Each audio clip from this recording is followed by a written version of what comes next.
Wendy Seller. Now I'm in your way. Hey, just be quiet. I'm part of this gallery. I'm a full member of this gallery. And what you see in the back, it was easier to have prints here. One, because we don't have glass in front of them, and two, because all of you would fit back there at one time. So this was the way that I thought was best. And I'm going to read part of this, but then I'm going to replace it with an image so that the image is constantly changing. I used to be a teacher, and in giving talks I always had the advantage of having either keynote presentation or an old-fashioned slide presentation, but it was always in the dark.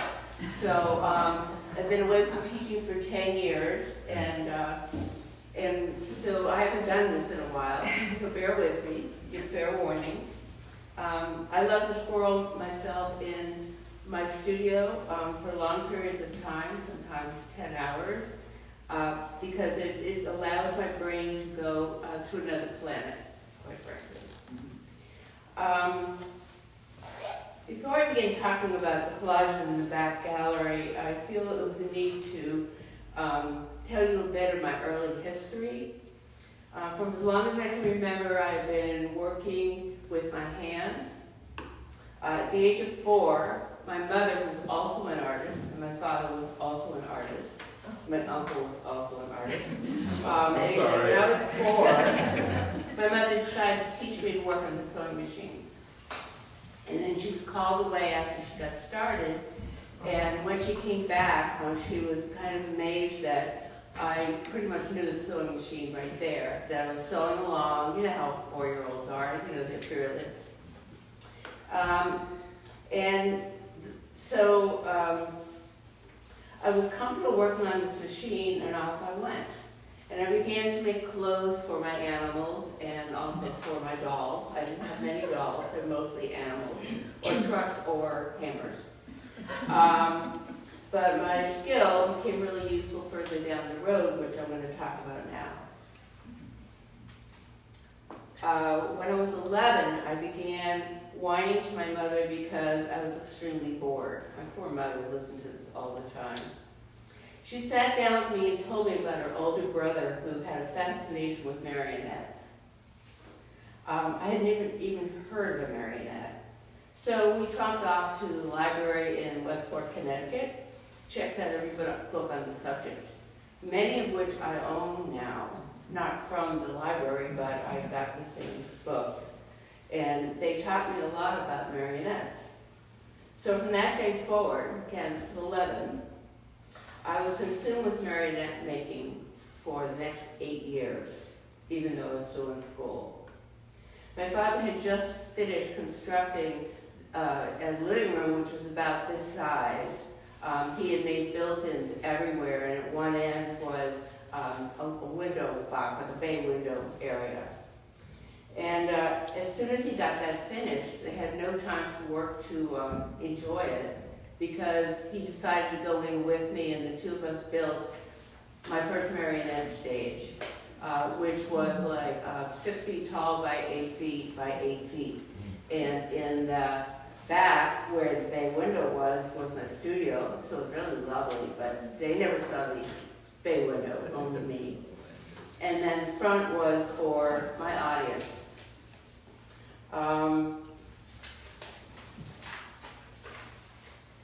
The marionette stage had multi-levels. They had places to hang all the puppets. The back of the stage became where I pretty much lived any minute I wasn't in school.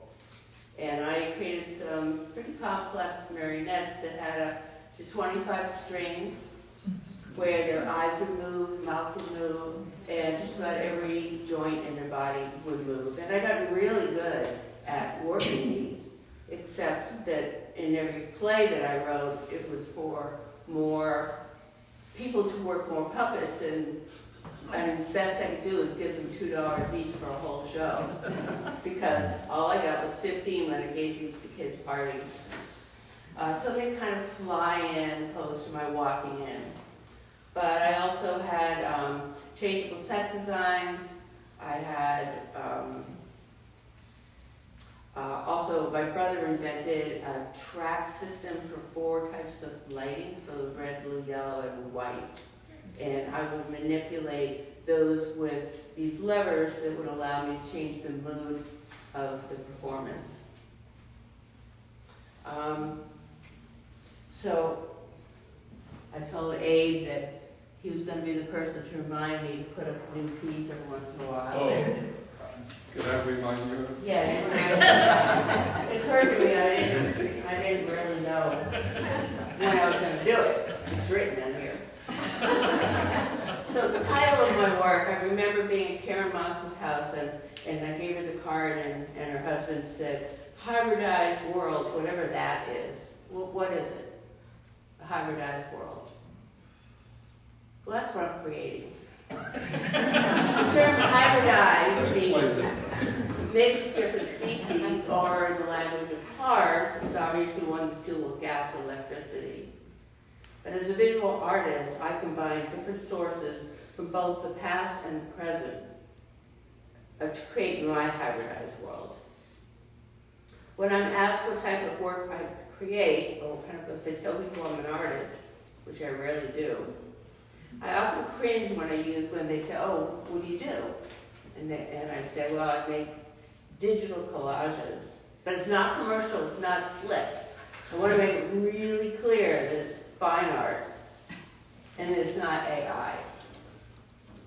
By definition, a digital collage is simply a collage that's made within the computer instead of out on a table. Some people refer to it as e-collage, e-collage. I call it my work.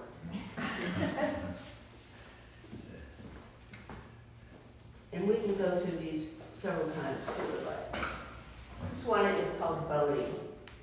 You saw the first one was about marionettes, which is why I put it up there first, and also made it the largest. This one's called Mummy. It's what I started calling my mother when Princess Di was going around the roads of London, and there was a card on there that her youngest son had written to her, and it was just written Mummy. From then on, I called my mother Mummy. For me, the purpose of making these collages is purely magical, often surprising. I never know where a piece is headed, and I delight in the experience of not knowing. As an image comes together and takes form, I may begin to understand the concept behind it, and will push the work toward that direction. I like the process of working digitally because it is constantly changeable.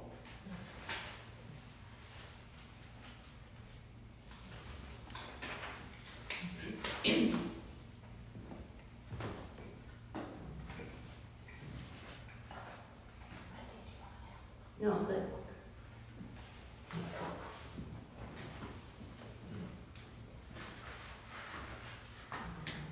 this is called Parrots and Flies.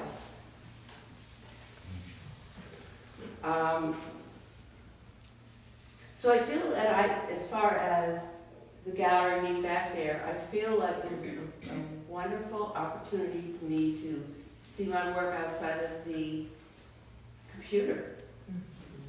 Before I had those printed and framed, I can't print them this large myself. I only seen them on the computer. I didn't know what they would look like when we blew them up. Jessica and a bunch of our friends in our crit group looked at them and had comments to make, but when they saw the actual pieces, the prints, all of us, including myself, were really let down. And then I found this great printer that Abe knows well, and her name is Paula, and she put it on a semi-gloss paper that I'd never done before, and it made all the blacks come forward, and made it a lot more dimensional. I work on a computer that's 27 inches, that's as big as you can go, and quite frankly, if you're running out to get one, they don't make them anymore. I am a bit of a workaholic. My husband can attest to that. He's right there. I spend many hours just exploring the evolution of this work as it comes to life. An image may begin as fuzzy, nonsensical visual with no direction, but ultimately scenarios begin to crystallize and mature. What emerges is a deeper, richer, highly personal concept and narrative. And as my collages evolve, they take on a life of their own.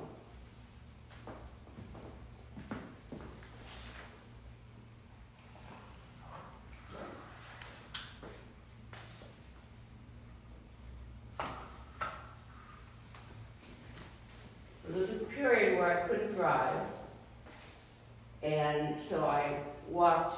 Well, I was competing with Abe, actually, who's in my building. He would tell me that he walked 5 miles, so I had to walk 5 miles plus a little more. It's actually 2 miles. It seemed like 5. He told me 5, because I had my Apple Watch.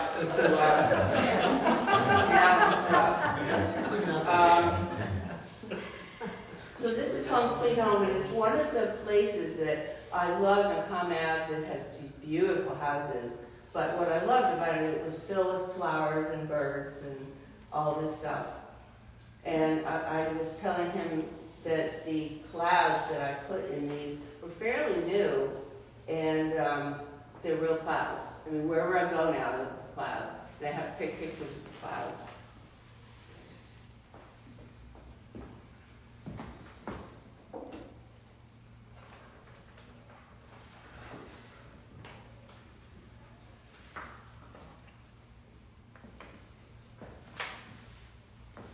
This piece is called In Concert.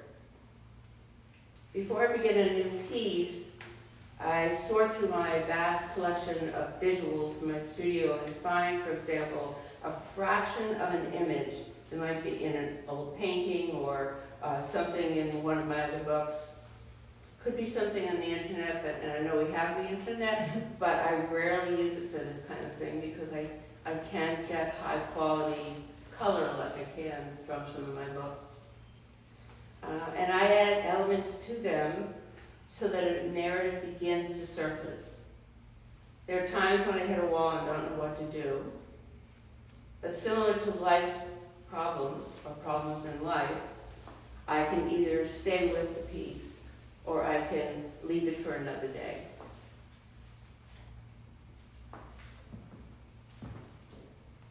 Oh, that's called Home Sweet Home. This one.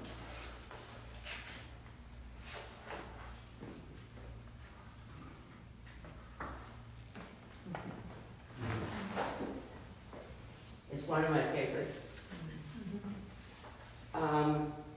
It's called Dress for Success. I sent this to a number of people and they were at first kind of like, what is this person? What is this? What's happening here? One of my friends said, well, you should take out that, and you should take out that, and you should take out that, and you should take this person out. But after that, you can do whatever you want. So I spent 6 months working on that one and the one before it, wanting not to be a racist, because I didn't think we were being racist at all. But I was using this woman that, honest to God, she looked just like that. She was in Starbucks in LA. And I thought she was beautiful, and I was so stunned by her. She didn't have that hat on. But she had everything else, including all the garbage on the table. And so it seemed like the title really made sense to me. And as George R. Peace, I think, said, you should never listen to anyone else except yourself. Photoshop is my tool of choice. What was the title again, Wendy? Dress for Success. Someone said to me they thought, someone, my husband, said that he thought, oh, that's just a homeless person. And for me, it was like, but she's so beautiful. She's so beautiful, she's so interesting. And so after I put a white person in there, thinking, oh, I'm not a black person, so I don't know how to make work about a black society, I put them all back in because I just thought they were really right. And I didn't really care. So as I said, Photoshop is my tool of choice. It offers the ability for me to add and subtract with layering, much like the layering that painters have been using for centuries. On one side of the computer is my flatbed scanner, and on the other side is my high-end color printer, which only prints like 8 by 10.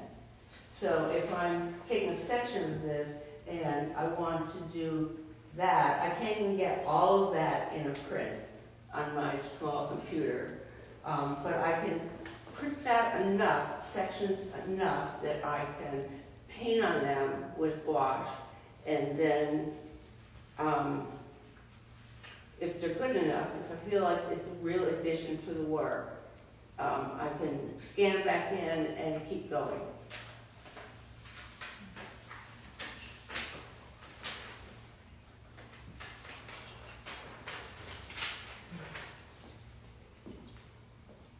Abe, it's time for you to change the... Yes, it's time for you to. Oh. This is the last one.